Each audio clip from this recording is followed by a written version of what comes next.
Hola, ¿qué tal chicos? Mi nombre es Víctor Joel Miranda y vamos a ver el tema de sensopercepción, cómo está estructurada la materia y las dos primeras unidades referentes al estudio de la sensopercepción. Gracias por estar con nosotros, chicos. Muy bien, el contenido de nuestra materia.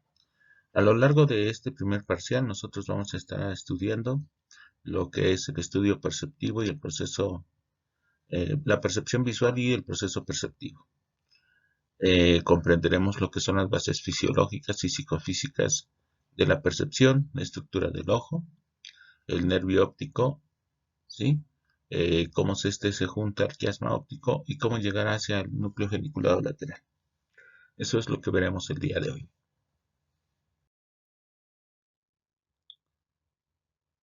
No está de más recordarles, compañeros, que la evaluación de nuestro primer parcial se realiza el 31 de marzo.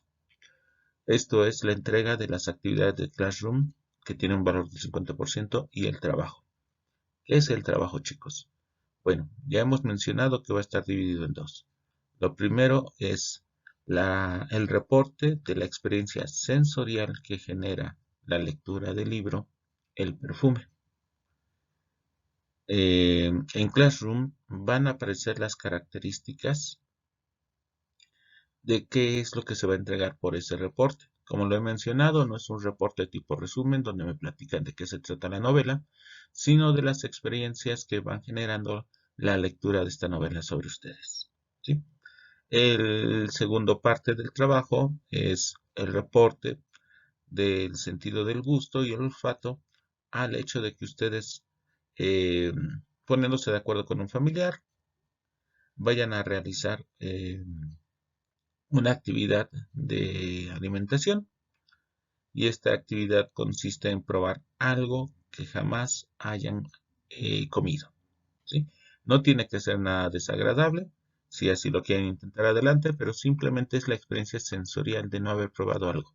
Esta experiencia sensorial tiene que ver con algo que no hayan ni olfateado ni comido, ¿sí? Por ejemplo, si dentro de la experiencia es comer chiles rellenos porque en tu casa siempre comen y tú no lo has querido, no tanto porque yo deseo que el acercamiento sea directamente a olfato y a gusto, es decir, que no tengan la menor idea de qué es probar ese platillo que ustedes han elegido. Entonces la experiencia sensorial son esos reportes, ¿de acuerdo? A lo largo de las clases estaremos preparando más las características y también qué elementos lo componen o qué elementos lo conforman para que ustedes puedan realizar esta actividad y entregarla el 31 de marzo. ¿Sí? Se les recuerda que ya hay ciertos criterios como que se tienen que mandar los archivos en Word y en PDF. Esto por la situación de que muchas veces en Word se desconfigura al abrirse en una tablet o en un celular y el PDF no tiene ese efecto. Entonces, lo mencionamos para que vayan haciendo esa búsqueda, y en el caso del libro del perfume ya se les ha dado, por lo tanto sí pedimos que se vayan avanzando. ¿De acuerdo?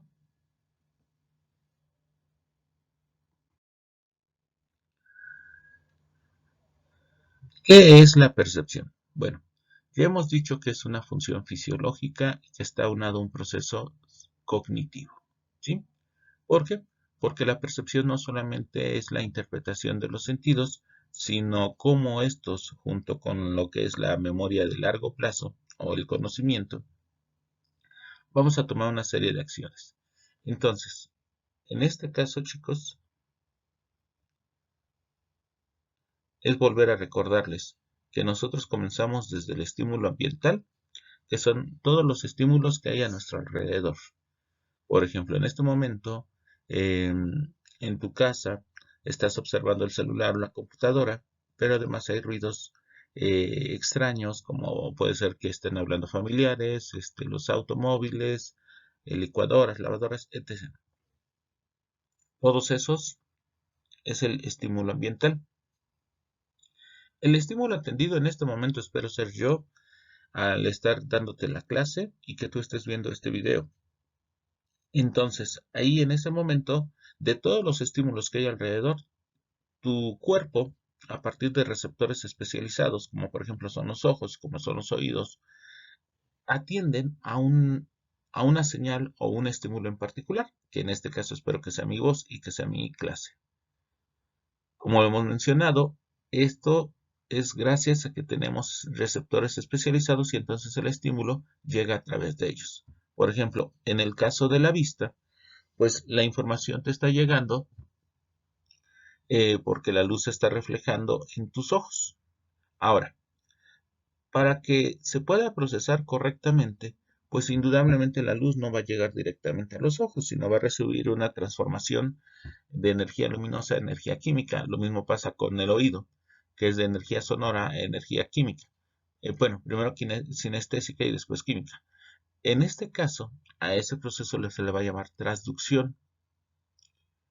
Una vez que ha ocurrido este cambio de energía, se va a llegar al cerebro a partir de conductos y células especializadas para que ocurra durante todo este paso una serie de filtros que le vamos a estar llamando procesamiento. Una vez que ha llegado, por ejemplo, en el lóbulo occipital y después al lóbulo parietal y temporal de la corteza estriada y la corteza extraestriada, ha ocurrido, además de este procesamiento, lo que es el reconocimiento de esa información y por lo tanto se le maneja como percepción. Pero es muy probable que muchos de estos estímulos tú ya tengas que un conocimiento, es decir, una información de largo plazo, y entonces a partir de esta información la percepción no solamente es identificar esos estímulos, sino junto con el conocimiento se vuelve un fenómeno de ¿qué? De reconocimiento. Y a partir de este reconocimiento tú logras hacer lo que es una acción. ¿De acuerdo? Un ejemplo muy común es si yo estoy frente a ustedes y comienzo a jugar con mis llaves. Entonces, al estar aventando y agarrando mis llaves, a pesar de que tú me estás captando mi voz y me estás viendo a mí, este movimiento está haciendo que tu organismo constantemente lance o se atienda a la señal y eso hace que haya dos estímulos ambientales en competencia. Pero una vez que aviento las llaves hacia ti, ese movimiento de reconocimiento va a hacer que tú tengas una acción y, por ejemplo, en este caso, sujetarla. Lo mismo pasa, por ejemplo, cuando comienzo a pasar la lista y al pasar la lista vas a escuchar tu nombre y la acción que yo espero es que tú me digas el presente. Entonces, este ciclo se repite constantemente, ¿sí? Y en algunas ocasiones puede comenzar desde aquí, pero eso lo vamos a ver más adelante, ¿de acuerdo? Entonces, este es uno de los conceptos básicos para mí y para mi materia, que ustedes logren aprender y que logren manejar, porque muchos sentidos los vamos a manejar de esa manera, ¿sí? Gracias.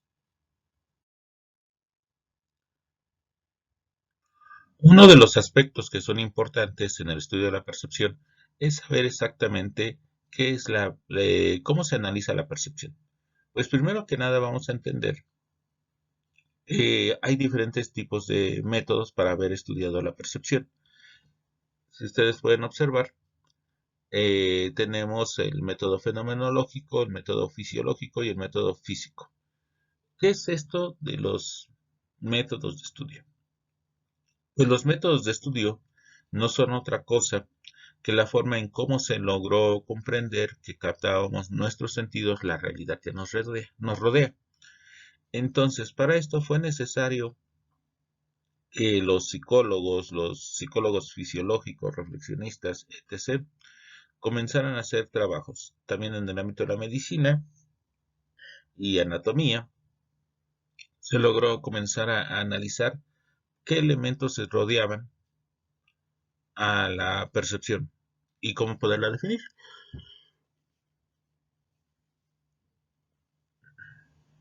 En ese caso, tenemos que lo primero fue determinar de qué manera podíamos estudiarla. Y a eso se le delimitó como unidades de análisis, es decir, observamos que hay un nivel físico, psicofísico y un nivel fisiológico. En el nivel fisiológico, nosotros analizamos los procesos fisiológicos en cómo el cuerpo reacciona ante los estímulos, ¿sí? Y esto cómo encamina hacia la percepción. Pero a nivel psicofísico, que son los trabajos originales en el campo de la psicología, se colocaban estímulos y a partir de eso las respuestas que se esperaban. ¿sí? Esto se mantiene a lo largo de todo el texto y van a darse cuenta que nos van a estar manejando tanto las características fisiológicas como las psicofísicas de alguna etapa en particular que estemos estudiando. Esto para comprender cómo se realiza o cómo se lleva a cabo tal investigación y cuál es el aporte que nos da la psicología. Entonces recuerdo que tenemos tres métodos. Este método, van a darse cuenta ahorita en la próxima lámina, se refiere mucho a la opinión personal o a la experiencia misma que provocó el estímulo. ¿Sí? A eso se le conoce como método fenomenológico. Como la persona reporta la experiencia subjetiva que le generó. Por ejemplo, ustedes al estar viendo este video observarán que yo veo o yo muevo un punto rojo. Y ustedes me pueden decir que es molesto, que es divertido, que es fastidioso, etc. Esa es su experiencia. Simplemente les puedo decir, pueden ver un punto rojo. Cuando me dicen que sí, ese es un reporte subjetivo, es decir, es el método fenomenológico. Pero a nivel fisiológico, lo que vamos a ver es que hay una serie de elementos anatómicos, fisiológicos, que nos explican por qué logramos hacer un entendimiento de la percepción, o sea, por qué o cómo es que nuestro cuerpo funciona. Y a nivel psicofísico, vamos a encontrar una serie de experimentos en el material que nos explican a nosotros cómo es que percibimos y cómo es que se descubrió que el cerebro reaccionaba o las células reaccionaban a cierta cantidad de energía y de estímulos. Es por eso que existen estos tres métodos.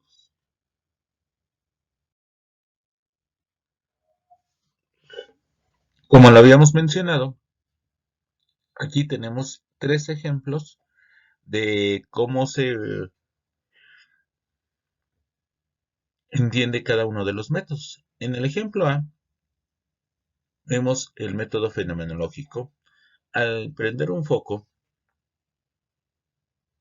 y solicitarle al sujeto si ve algún cambio. Y en este caso nuestro sujeto nos reporta de sí, veo la luz o que se prendió la luz. ¿Esto que está ocurriendo?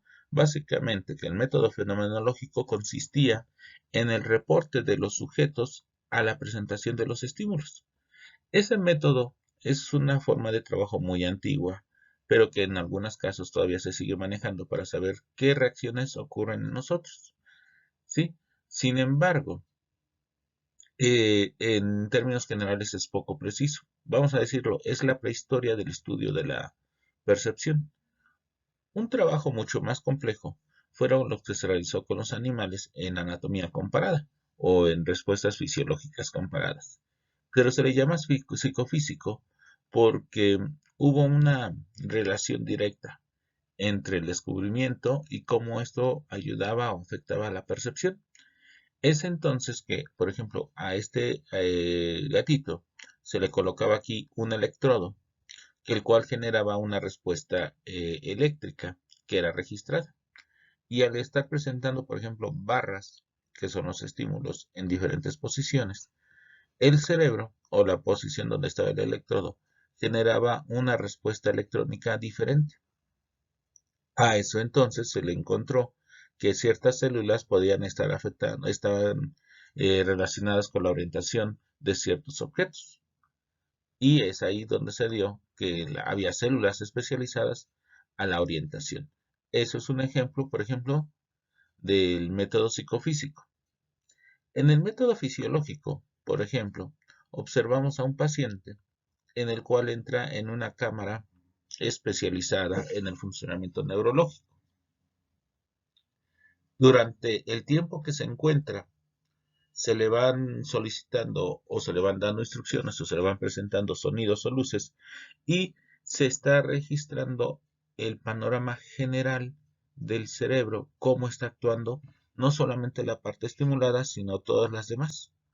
A esto se le denomina estudio o método fisiológico porque se trata de encontrar la ruta o el camino de cómo desde las señales llegan hasta el cerebro y en qué zonas específicas del cerebro se está trabajando. Entonces, estos tres métodos tienen la ventaja que nos permiten a nosotros comprender cómo comenzó el estudio de la psicología fisiológica y cómo el de la anatomía para comprender la percepción. Y en el caso del texto que estamos utilizando, es estos dos métodos, psicofísico y fisiológico, los que nos aunan o los que nos van a reportar cómo es que trabaja nuestro cerebro y cómo es que comprendemos nuestro mundo.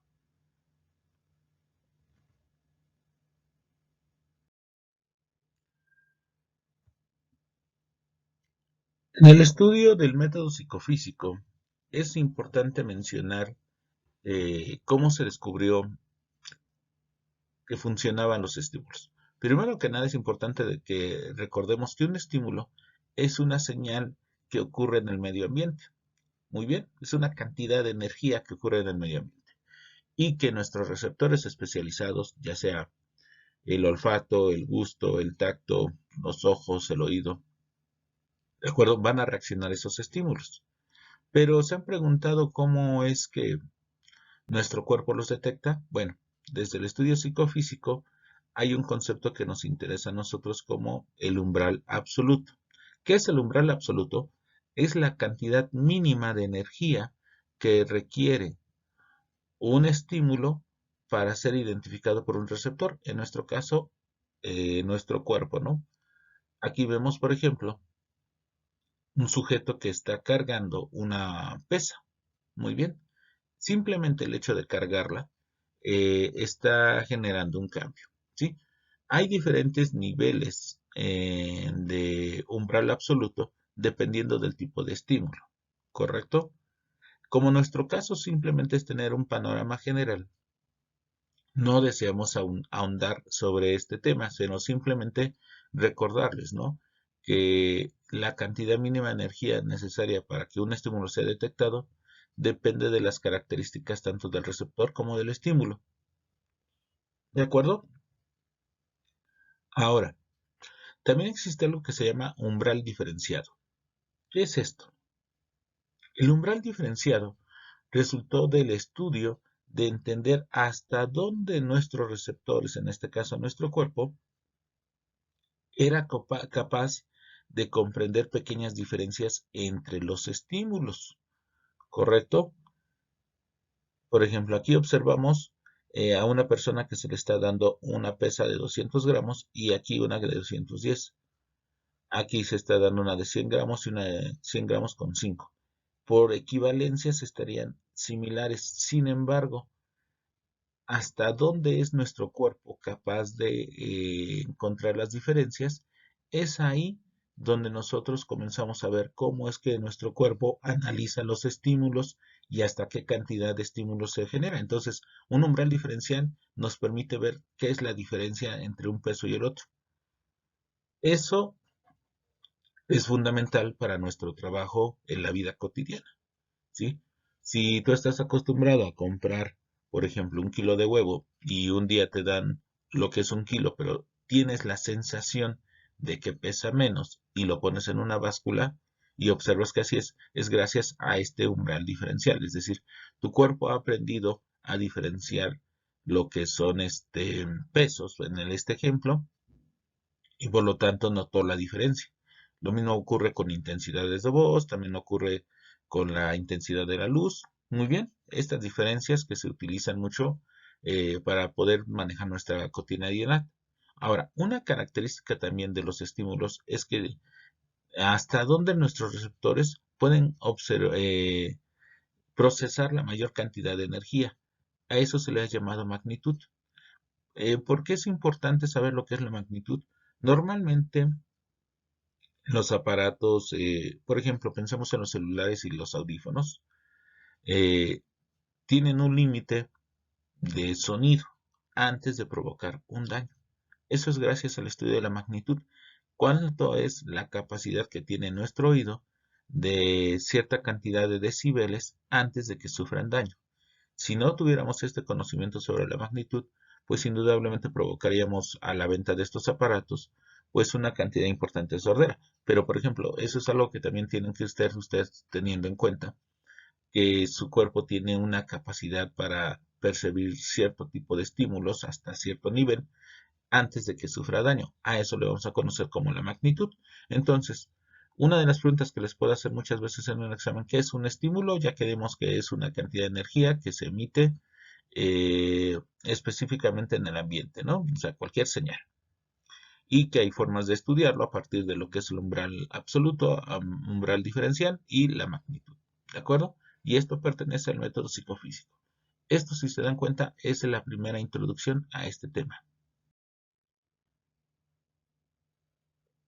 Ahora, cuando hablamos del método fisiológico, vamos a hablar de la parte anatómica, fisiológica, neurológica de cómo nuestro cerebro trabaja los estímulos.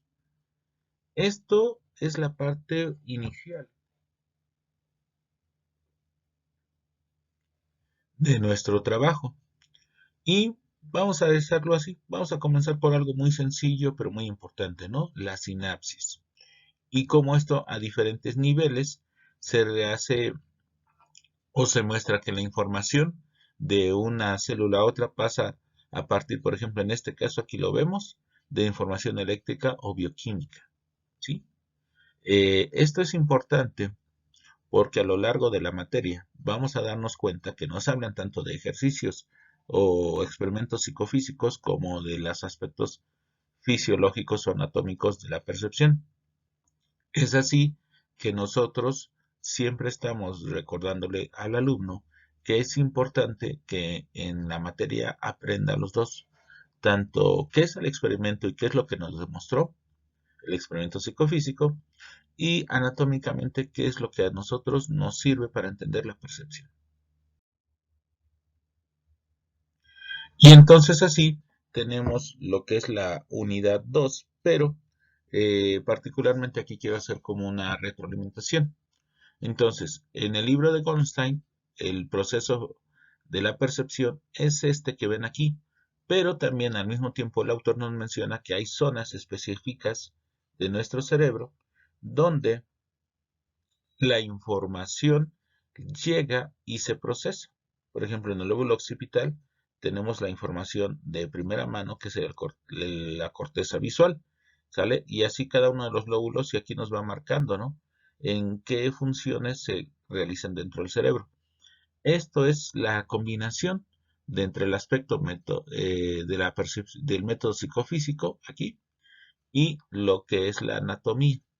En el caso de nuestros exámenes, cuando yo los realizo, no me enfoco tanto en la memorización, sino en la comprensión. Entonces, por ejemplo, este esquema te lo puedo colocar aquí, pero yo te pido qué significa cada parte de este elemento del esquema.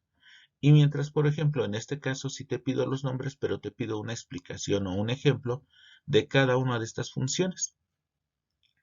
Lo más importante para mí en la materia es que tú logres hacer una comprensión del fenómeno, ¿sí? Que entiendas que la percepción tiene que ver con nuestro cerebro y cómo procesamos la información, pero también tiene que ver cómo interpretamos, cómo conocemos y qué acciones cometemos a partir de los estímulos que para nosotros se llegan a nuestro cerebro y lo realizan. ¿De acuerdo? Por eso es la combinación de estos dos elementos, tanto el anatómico como el psicofísico, para comprender cómo funciona la percepción.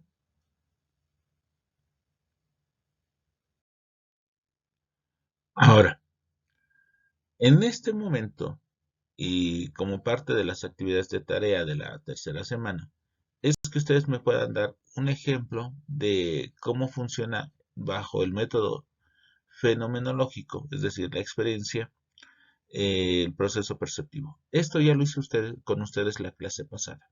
Es, a ver, si en este momento están sentados viendo mi clase, yo soy un estímulo de muchos que hay alrededor de ustedes, ¿correcto?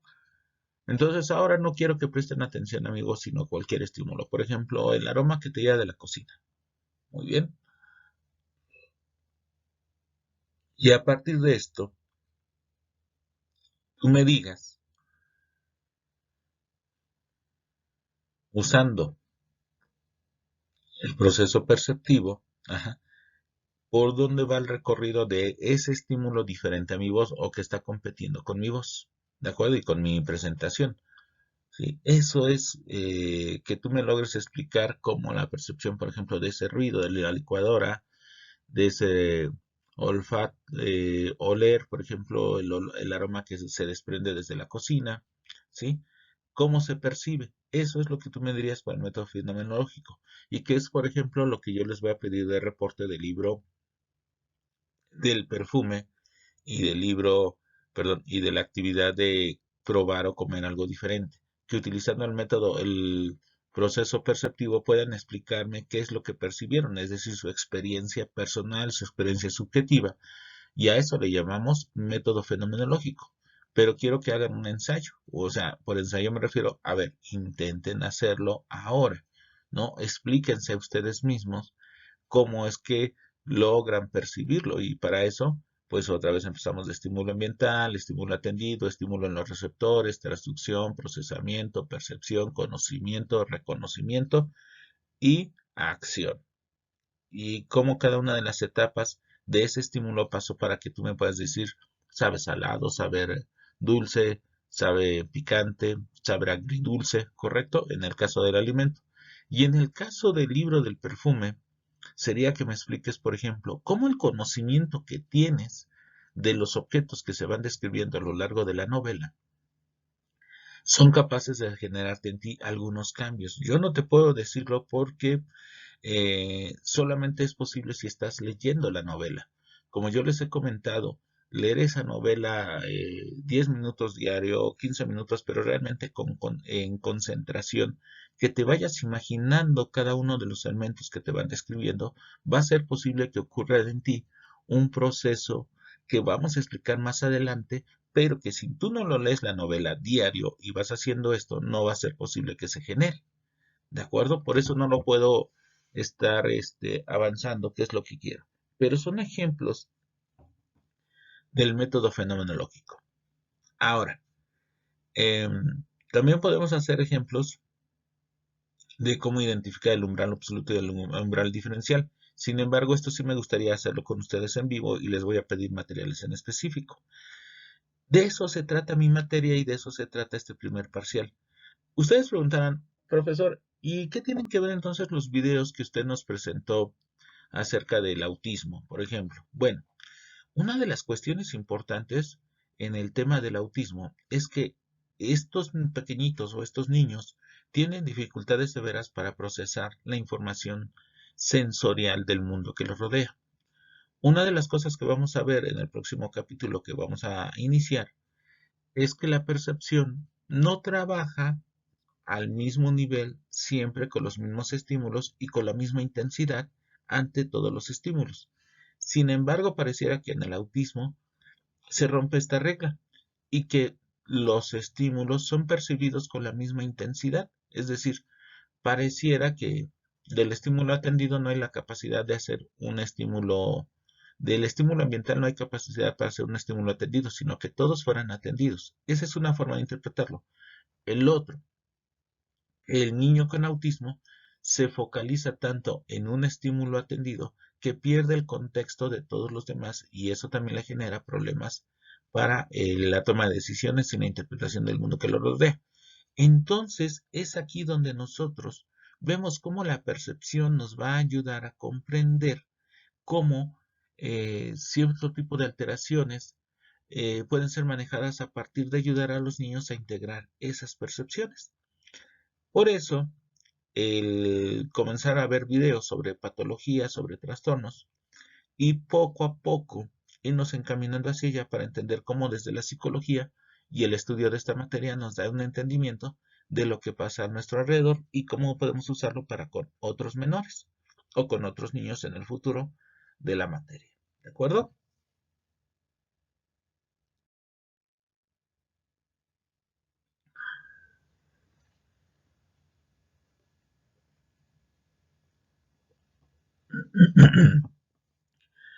En este capítulo, nosotros, quiero mencionar, voy a utilizar el orden del libro, pero no lo voy a utilizar todo, sino simplemente los primeros 5 capítulos, ¿sí? Eh, no quiero que los impriman, por favor, el costo es alto pero sí que vayan teniendo como una lógica de qué es lo que estamos viendo y cómo se va manejando. En este capítulo vamos a hablar lo que es la percepción, estructura del ojo y cómo comienza el procesamiento neuronal. ¿De acuerdo? El esquema temático lo pueden observar del lado izquierdo y algunas preguntas que se pueden contestar. Yo lo coloco como guías para que para ustedes les sea más fácil el comprender, el manejar en dónde se está llevando a cabo esto. Sí, chicos, pero no quiere decir que sea lo único que vamos a ver. Para que por favor lo tengan en cuenta. La idea de hacer este tipo de video es que también la cantidad de información que se da a lo largo de una clase es demasiada y muchas veces quedan aturdidos y si no están tomando apuntes o no están acostumbrados sobre la marcha a apuntar y observar, cuesta trabajo. La intención es generar en ustedes una retroalimentación. Por eso es que la mayoría de nuestras clases, no todas, las mayoría, pueden estar grabadas para que ustedes la pueden repetir una y otra vez y preparándose así, tanto para el trabajo como para el examen, dado que pedimos una explicación de estos fenómenos. ¿De acuerdo?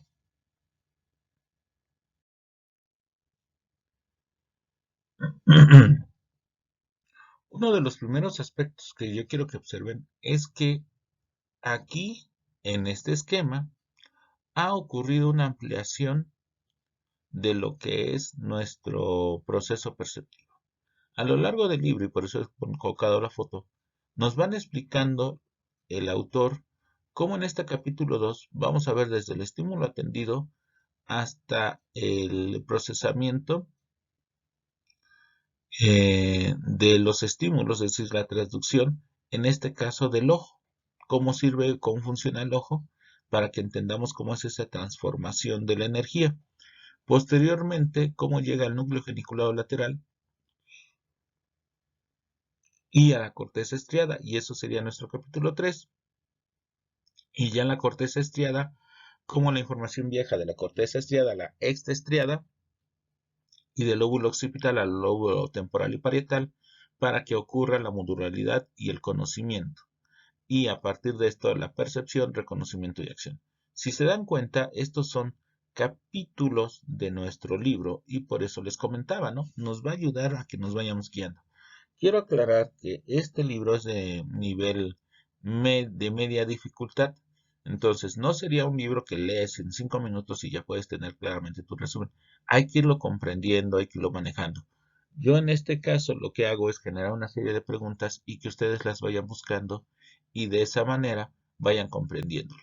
Pero aquí tenemos el panorama general de cómo la percepción es explicada a lo largo de al menos estos 4 capítulos. Y comenzamos con la percepción visual, que ese es el tema que vamos a tomar durante las próximas clases, ¿no? ¿Cómo funciona la percepción visual? Entonces, del estímulo ambiental al estímulo atendido, vamos a observar que en los receptores comienza lo que es el sistema de enfoque del ojo y cómo en la transducción hay un cambio bioquímico, ¿sí? Ya lo habíamos dicho, de energía luminosa a energía eléctrica, gracias a que hay unas neuronas especializadas en la retina de nuestros ojos, ¿correcto? Y aquí por eso nos maneja la traducción.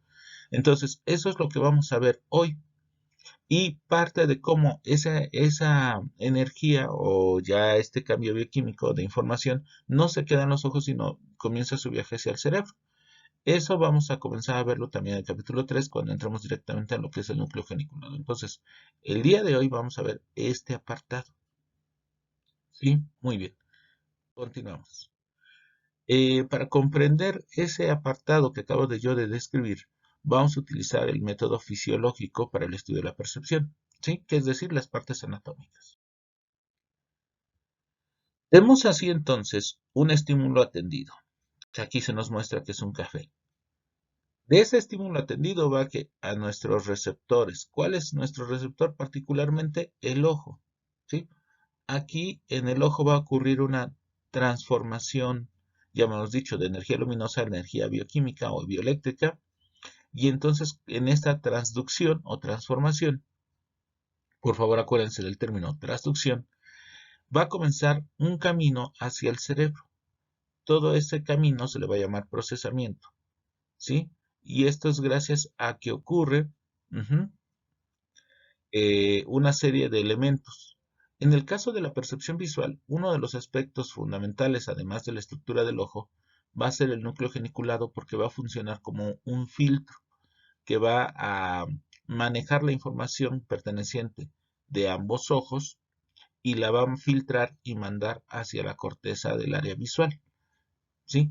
Quiero explicarles que desde aquí ya existió una descomposición porque el estímulo ha sido cambiado en diferentes formas para que al llegar al cerebro se reestructure y por lo tanto se identifique qué objetos estamos dando. Entonces, en términos sencillos, ahorita comenzamos de esta manera, ¿sí? Pero vamos a ver que esto es mucho más complejo. Y aquí lo vemos. Nosotros vamos a ver que aquí tenemos básicamente el ojo, ¿sí? Esto que tenemos aquí es el ojo. Entonces, la luz, chicos, como el ejemplo que estoy manejando, el ver la taza de café llega a mi ojo. Esta se refleja en la córnea y comienza una transformación de la luz para que llegue ¿a dónde? A la retina, que es esta pequeña membrana que ven ustedes aquí. Esta pequeña membrana está llena de lo que son conos y bastones, ¿correcto? Además de otras células.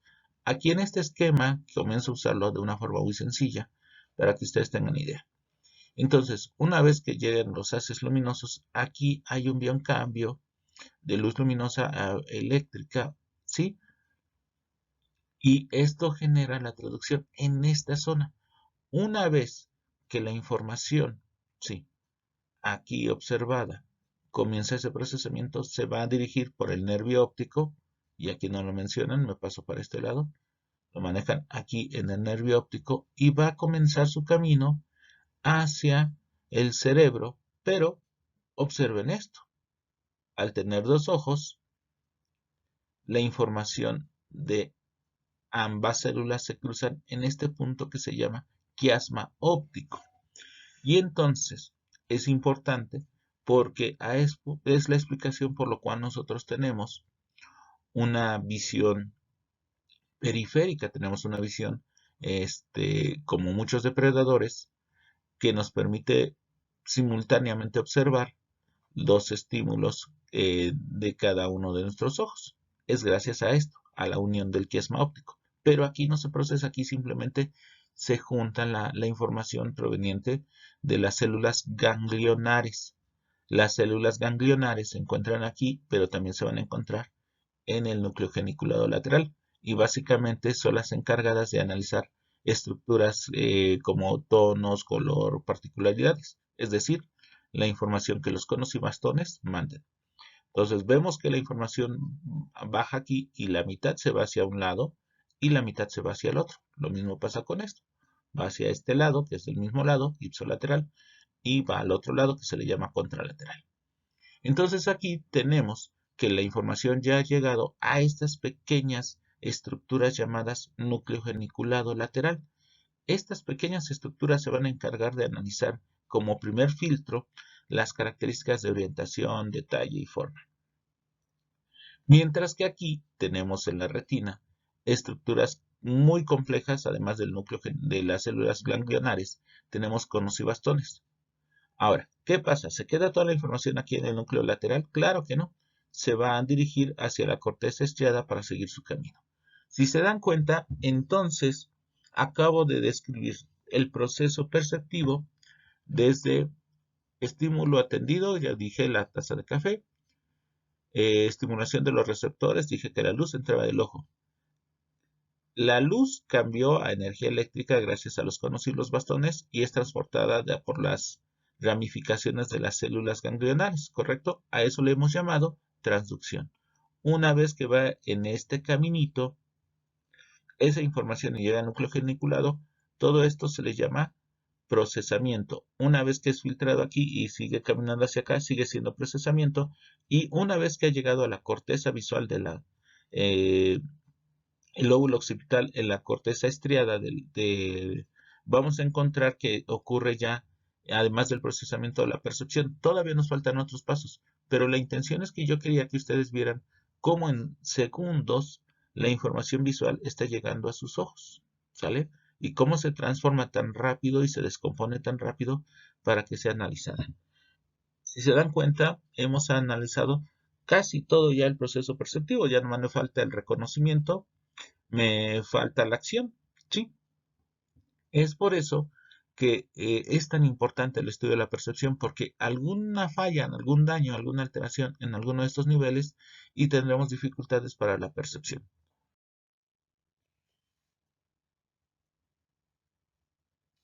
Volviendo a nuestro ejemplo, tenemos entonces un esquema mucho más claro de lo que yo mencionaba. Tengo el estímulo atendido, entra por nuestros ojos, llega a la retina y la retina está llena ¿de qué? De células, que se especializan en analizar esto. ¿Cuáles me interesan estas células? Me interesan las células de conos y bastones, ¿correcto? Hay un punto particular en donde estos se agrupan y se le conoce como fóvea, ¿correcto? Y hay algo que se va a llamar punto ciego. ¿Qué es esto? Miren, hay una zona muy en específico en donde conos y bastones por el ángulo de que entra la luz están más agrupados, a ese se le dice fóvea. Y tiene que salir de nuestro ojo la información por medio de pequeños cables. Entonces, esos pequeños cables sabemos que son los axones de las células o de las neuronas que se encuentran dentro de nuestro ojo. Entonces, ese espacio no tiene conos y bastones, tiene que ser una salida y se le llama punto ciego, ¿correcto? Porque por aquí sale el nervio óptico. Es el único espacio donde toda la retina no hay células ni conos ni bastones porque es la salida. Y esto es gracias entonces a este proceso, ¿sí? Cuando hablamos de células receptoras, o básicamente dónde ocurre la transducción, estoy hablando de los conos y los bastones.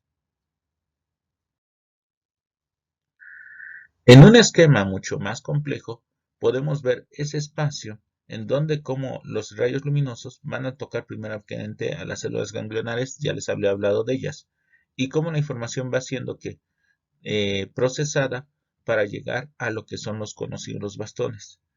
Recordemos que los conos se especializan en la mayor cantidad de detalles y colores, ¿sí? Mientras que los bastones existen en una mayor cantidad, en una mayor proporción en la retina y solo que nos permiten ver detalles, pero también nos permiten ver en la oscuridad, ¿sale? A la menor cantidad de luz son los que reaccionan.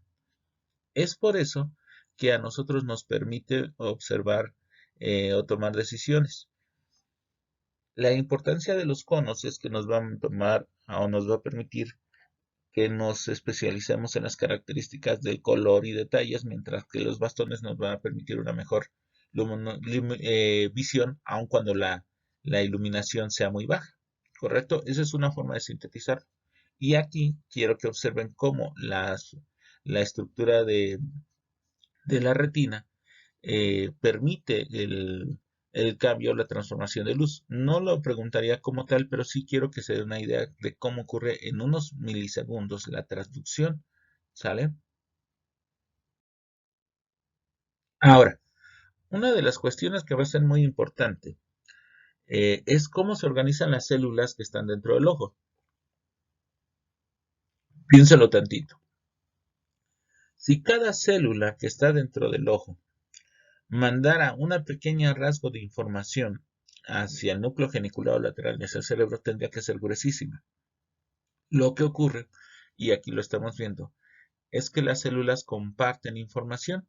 Esto a partir de un fenómeno que vamos a ver un poquito más adelante, que se llama la convergencia. ¿Qué es esto de la convergencia?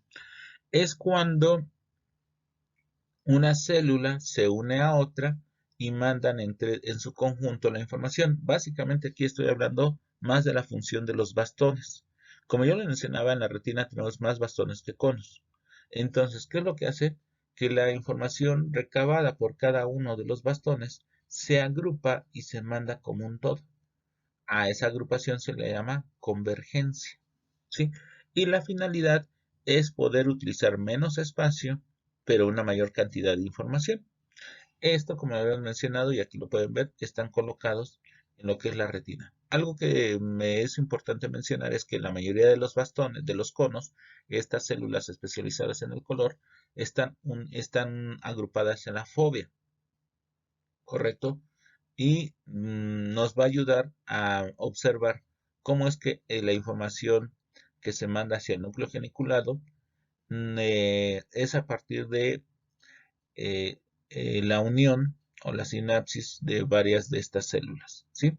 Entonces, quiero que observen aquí en este ejemplo de la figura 2.26 que nos habla de dos grados de convergencia. En la figura A, pues es simple, no hay tal convergencia, pero en la B y en la C tenemos como la sinapsis permite una mayor convergencia. Este fenómeno nos va a ayudar mucho y es la explicación de por qué nuestros ojos son relativamente pequeños en comparación con la cantidad de información que son capaces de analizar gracias a esto. Ahora, es muy importante también mencionar, lo decíamos hace rato, nuestro cerebro no siempre actúa de la misma manera ante los estímulos, ¿correcto? Y es que, como lo habían mencionado, cuando ocurre un estímulo nuevo, nuestro cerebro está reaccionando, pero a medida de que esa información se está repitiendo, se inhibe tal excitación. ¿Qué es esto de la excitación? Un estímulo nuevo. Por ejemplo, estamos viendo la clase y de repente vemos que va descendiendo algo oscuro, pequeño, y a partir de un hilo. Lo alcanzas a ver y eso te genera un movimiento de tus ojos. ¿Por qué? Lo detectó y entonces tratas de ubicar la mayor cantidad de detalles que tenga este objeto que además vistes que ya tiene patitas, se ven pelitos. Ok, lo identificas como una araña. Tu reacción te quitas de ahí o la matas o la dejas tranquila, no lo sé. Pero finalmente eso genera una excitación. Sí, ese estímulo fue mucho más fuerte que el estar viendo el celular o la computadora para que tomes mi clase. ¿De acuerdo? Es ahí donde vimos que hubo una excitación. Pero, ¿qué ocurre? Por ejemplo, y es muy común, que tú estás esperando a alguien y estás en un puente y estás viendo el tráfico. Estás viendo que avanzan los carros. En algún momento te deja de interesar. Es entonces aquí que ocurre la inhibición, es decir, como la información es tan repetitiva, esta información deja de ser llamativa y entonces solamente se recaba una pequeña información de la misma, la necesaria para estar atento o en atención, ¿correcto? Esa es la inhibición. Y esto es importante porque nos permite hablar sobre la adaptación que vamos a tener como organismos ante los estímulos. Han de saber que esto les ocurre mucho, por ejemplo, a las personas que se dedican a hacer salvavidas. El libro nos menciona, ¿no?, que un salvavidas tiene que evitar o estar tratando de evitar la inhibición constantemente, porque si solamente ve a la playa y ve a las personas, no lograría determinar qué personas se pueden estar ahogando, porque siempre estaría su cerebro pues con un nivel de alerta bajo. Entonces lo que se hace es un rato ver a las olas y un rato ver a las personas y un rato ver a las olas para que él detecte cambios significativos que ocurren en el medio. Por eso es que también ven de un lado hacia el otro, porque están tratando de evitar la inhibición y al menor cambio que ocurra en el panorama, poderlo detectar. Y bueno, aquí tenemos la explicación cómo la convergencia produce una mejor cantidad de información que simplemente células simples, ajá, en su respuesta bioeléctrica. Aquí ya estamos en ejercicios o en temas de lo que se refiere a lo que son métodos psicofísicos. Para mí, en este caso, y como se los he mencionado, yo quiero que ustedes tengan un panorama general, ¿sí? Un panorama que les permita a ustedes tener un conocimiento general de lo que es la percepción. Y bueno, este sería nuestro próximo capítulo a analizar. Yo esperaría que hasta ahorita ustedes puedan tener los siguientes elementos claros. Número uno, ¿qué es la percepción? Número dos, cómo los estímulos entran a nuestros ojos y comienza la estimulación de receptores.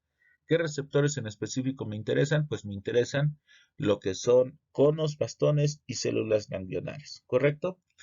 Una vez que ocurre la transducción, ya quedamos que conos y bastones cambian de energía luminosa hacia, en el caso de conos, hablamos de la cantidad de detalles y en el caso de y colores, en el caso de los conos y en el caso de los bastones, pues vamos a hablar de la intensidad luminosa, cómo esta va a llegar hacia partes específicas del cerebro a partir del procesamiento hacia el núcleo geniculado y después la corteza estriada para que ocurra la percepción.